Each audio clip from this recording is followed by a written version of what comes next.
Growing up, we spent a few years growing up in Bryanston on a chicken farm, very big free-range chicken farm between the Yuxkay and the Diepsloot rivers. And those are the best days of my life living on that farm.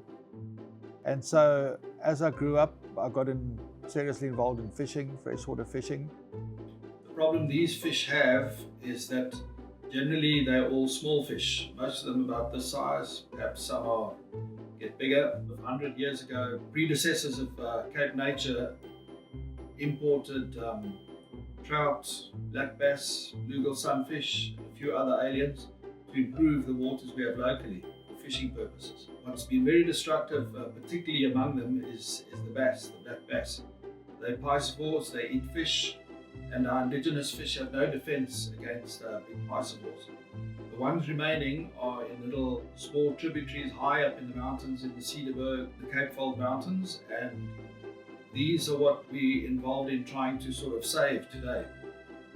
Because as things being what they are, the Pynbos Mountain is richly endowed with freshwater fish that have been cut off geographically from the rest of the country.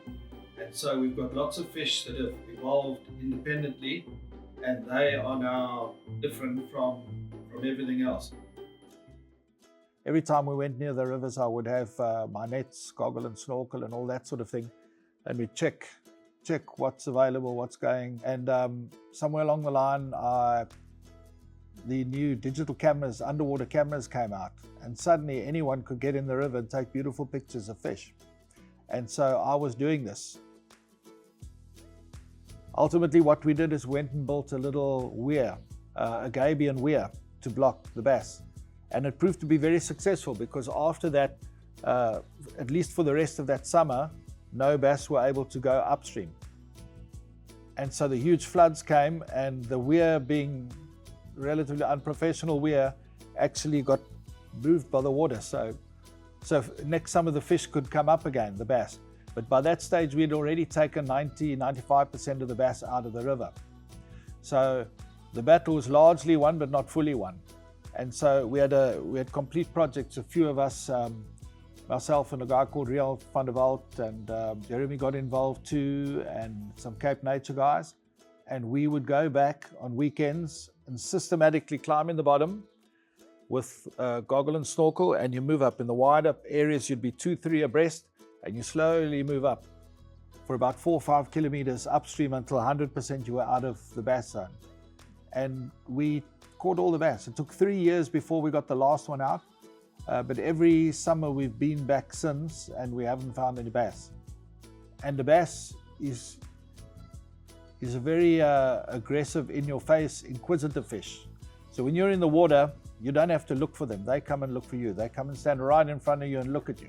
So you just catch them with your net. It's so easy. So that was the starting point for this whole sort of modus operandi of getting rid of bass. Our fish species are sort of doubling in the last, 25, 30 years. But like I said, not for radical new discoveries, but realizing that what you thought was one species is now several. And that was the basis for the book that came out in 2012. And the whole reason behind the book was to have all the pictures taken in the natural environment. What we do when we get going in the river up and getting rid of bass, it's very much manpower intense. And so what we do is we use workers from the local community who we've upskilled. We've trained them in all sorts of courses, and they've been working. We've got a team of 4 been working for FFT/FRC for the last 2-3 years.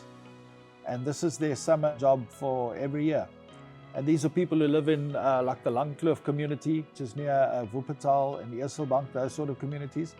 So it's employment they wouldn't have otherwise if they weren't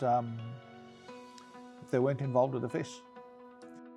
My business background has been a bit of a help because I've been able to fund these things. It's quite expensive traveling into the bush very often. And the few projects we've undertaken, essentially I finance them, whatever we have to do. Subsequently, we started the Fynbos Fish Trust, and the goal of the Fynbos Fish Trust is to do the same thing on a bigger basis and potentially acquire funding, external funding.